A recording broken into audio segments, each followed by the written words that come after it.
Welcome to Dimensional Wellness 365, where it's always vibrant, positive, and life changing. Today I'm with my beautiful wife, Elizabeth.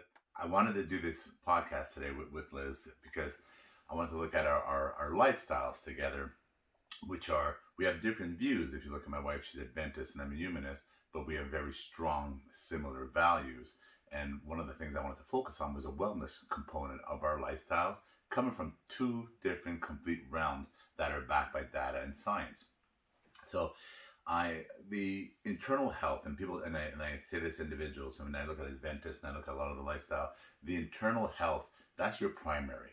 And when I say that, the resounding effects of internal health, healthy internal health, the whether it's the muscle toning, the weight loss, anything, the appearance of comes from internal health, and that is proven through data and facts. And I wanna go further with this, but when I look at Dimensional Wellness 365, those are dimensions of wellness. When I say dimensions of wellness, they're categorized as your emotional, financial, spiritual, social, occupational, physical, intellectual, and environmental. Those 8 components of life is what Dimensional Wellness 365 is about. And it's about that continuous cycle, what you do every day. So I want to introduce my wife, Liz.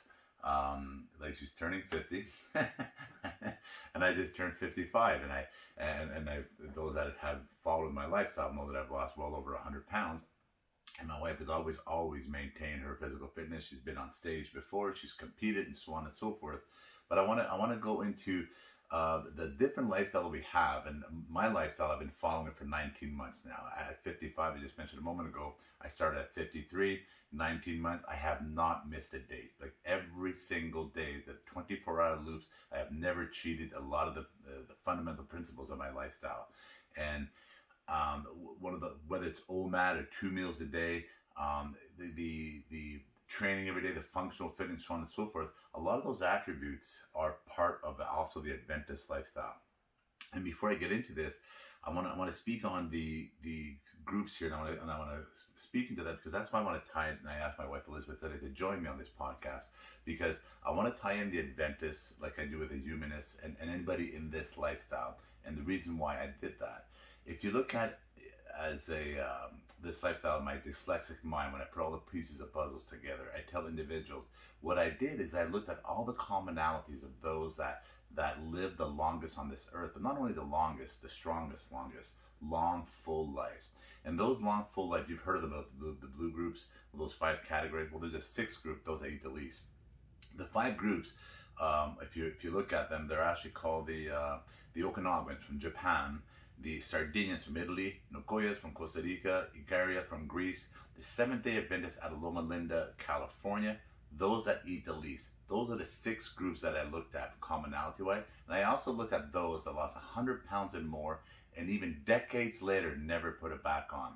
So I want to get into the commonalities. And if you look at Adventists, you look at the way I live, and those in these groups that I looked at, I took those commonalities and I formulated my own lifestyle to it, right? My lifetime lifestyle.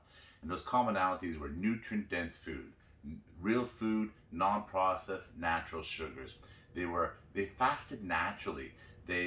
And this is something I said a moment ago, I've never ever skipped a beat, but I've never cheated my 16 hours of fasting every single day. That's my minimum. I've never ever cheated. I average probably 22 hours a day, but I've never cheated my 16 hours. They fast naturally, we talked about that. Clean water consumption regimen daily. They drink a lot of fluids, all those commonalities. Physical activities, being active and involving nature in their activity. Natural supplements, they treat their body daily, naturally through natural foods and supplements. They eat no more than 3 or 4 calorie windows a day. They respect their sleep and they repeat. And this is what, and if I look at my lifestyle and I look at the Adventists and I look at the Adventists that are part of the 6 groups, and I'm going to ask you, why do you, if I look at your lifestyle and you've naturally done it, why do you live that lifestyle? Well, I've chosen to live it because that's what the Word of God says, and so God makes it very clear in the Bible how we should be eating and what we should and shouldn't be eating. He's the creator of the healthy lifestyle. He created that for us. He created us, and He created a lifestyle in terms of what we eat that was meant to prolong our lives and give us a good quality of life. And so traditionally I've started because, I was raised a Seventh-day Adventist, and I continue to be. And this is what's promoted with Seventh-day Adventists in terms of how we eat and what we eat. And I see the effects of it, so I just continue it, and that's why I do it. And why do you think it's in? It's in the books, right? Whether it's the Bible, the books of Socrates, a lot of the studies. Why do you think it's in there? And you mentioned a few things here: longevity, health, medicine, everything for healing, right? Everything for being a better person, a better life, a better everything. And Right. I look at that, and I look at those things, and the teachings of it. And if you look at your father had Alzheimer, right? And then he has a history of Alzheimer and that. And you look at today with knowledge, and I say this to individuals, and this is from knowledge, training, and experience that I've received from those that have the knowledge, training, and experience. And we know more about the body in the last 5 years than the last 5,000 years because of technology. And if you look at the Adventists, within the Adventist group, remember they're part of the 6 groups that I just mentioned a moment ago. And within the Adventist groups, they also have their categories within the Adventist group, in that group in particular.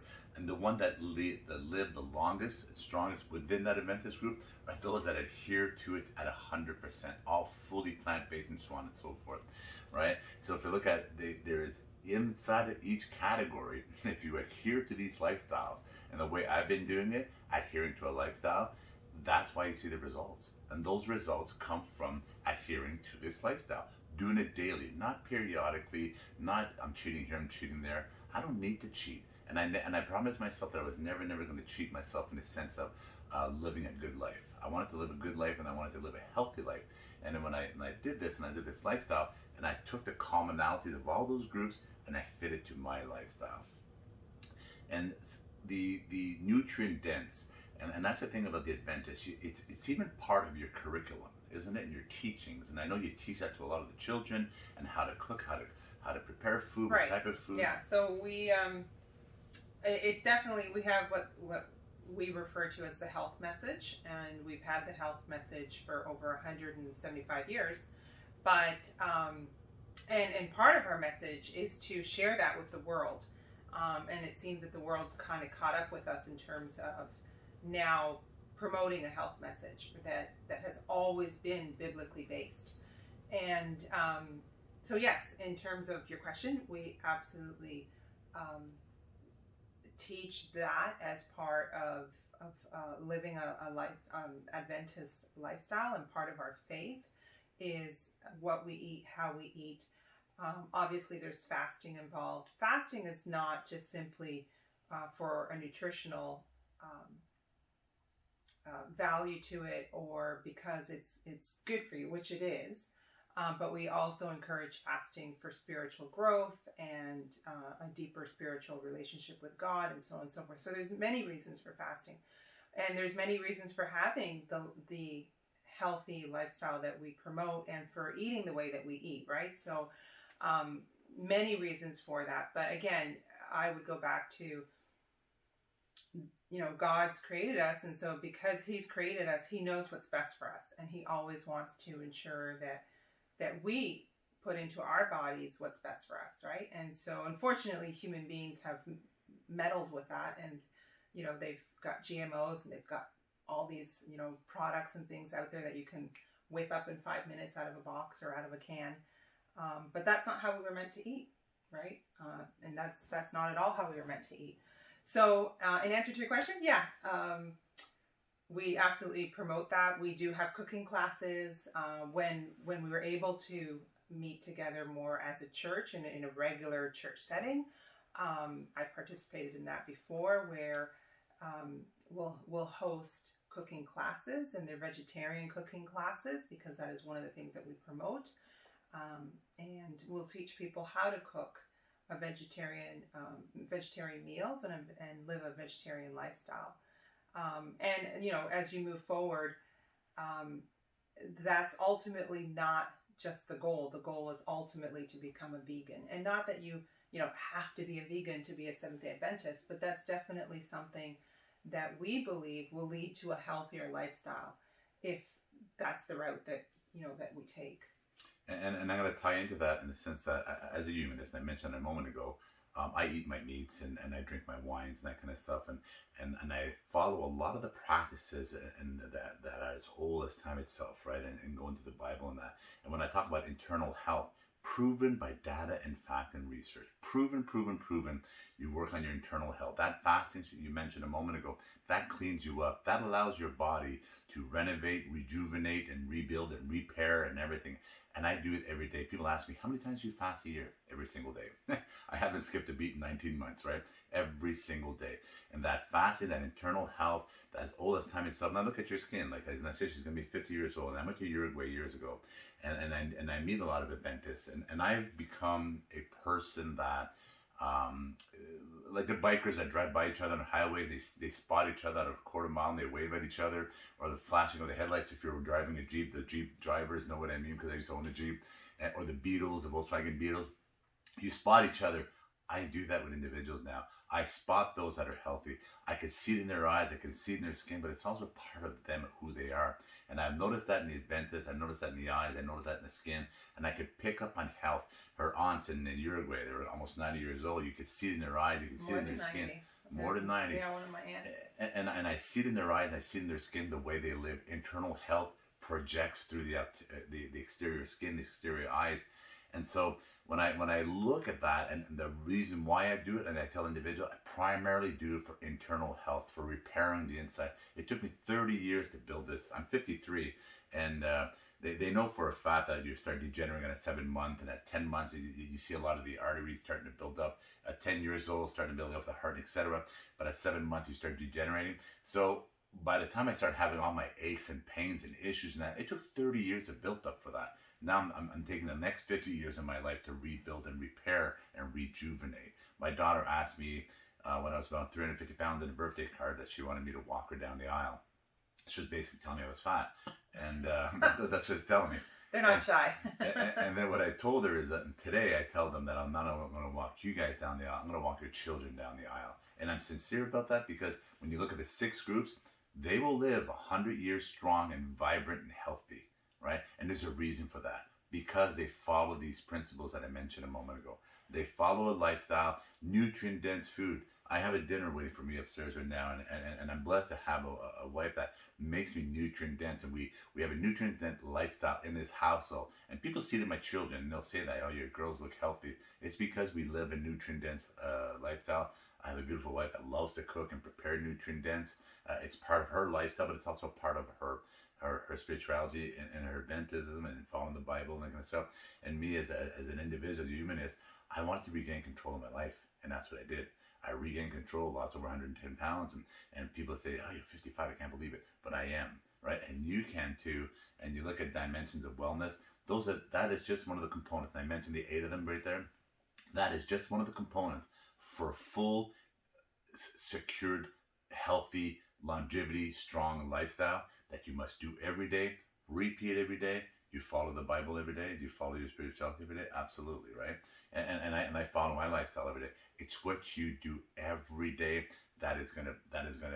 And when you look back in time, when you're gonna be 100 years old, 110 if you want to be, 120 if you want to be, there's data, and there's facts and research and people that have lived that long, no problem on this earth.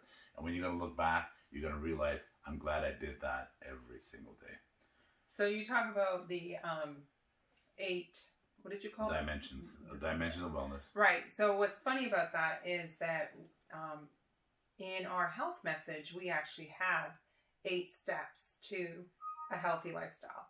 And it includes spirituality first, right? So your connection with God. And that obviously impacts the mind, the brain, your well-being, your emotional state. And then it talks about water, the food, exercise, sleep. And so we have 8 steps to wellness that, again, goes back over 175 years. So it's funny that you mentioned that now because it's good to see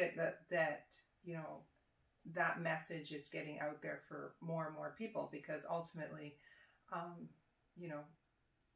God wants us to have a healthy lifestyle and to not live in aches and pains and not live in a body that's, perhaps degenerating. Yeah, degenerating. and I mean, we all are, but you can slow down that pace, and you can kind of go into those years a lot healthier or not, right? I look at my mom, she's 81.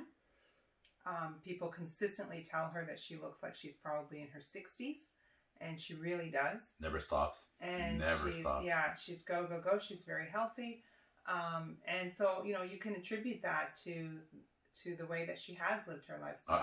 I will attribute it to that lifestyle, and I say that because those that I follow that lost 100 pounds or more, those that live strong. I follow individuals that are in their 80s and they still have abs. So when I looked at those 6 groups and the people that lost 100 pounds or more, and I followed that path of life, and it's a lifetime lifestyle, and those dimensions of wellness, and the reason I came up with the word dimensional wellness 365, it's what you do every day, every single day. Be better tomorrow than you were yesterday, and repeat that every 24-hour cycles.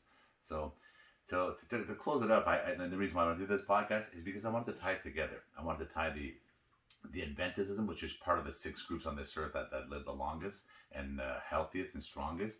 And I wanted to tie it to the lifestyle that I've amalgamated for myself, and I put the puzzles together based on all those commonalities. And people ask me, what are you doing? How are you doing it?